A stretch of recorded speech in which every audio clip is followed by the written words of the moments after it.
There was talk of uniting Rochester with Toronto as far back as 2001. When that dream became a reality 2.5 years ago, many thought the Spirit of Ontario could help this city sail to better economic health. On the eve of its departure, we thought it would be a good time to look back at how so many people came together over a deal that ultimately fell apart. 3 years ago, the Spirit of Ontario was hailed as the big boat that could. It's going to be great for the city of Toronto, and I know people in Rochester feel the same way about their fine city. Sure, there were skeptics. We'd certainly hope that they can make a go of it, but boy, it is not going to be easy, in my mind. But still, many thought the vessel could help the city.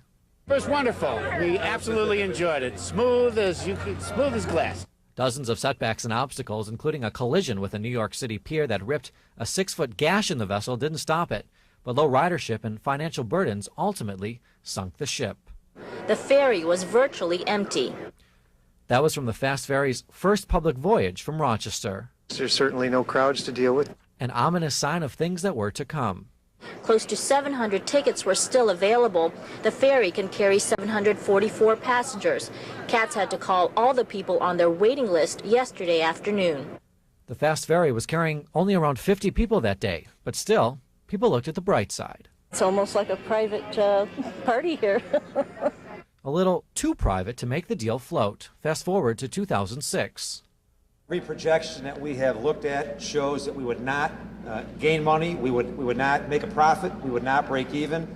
After canceled trips, a loss of $4 million in its first quarter, new marketing plans, and city council votes on Fast Ferry funding, Mayor Bob Duffy decided that the big boat that could, ultimately, could not. It appears at this point the best course of action for us is to aggressively market the Fast Ferry and sell it as an asset.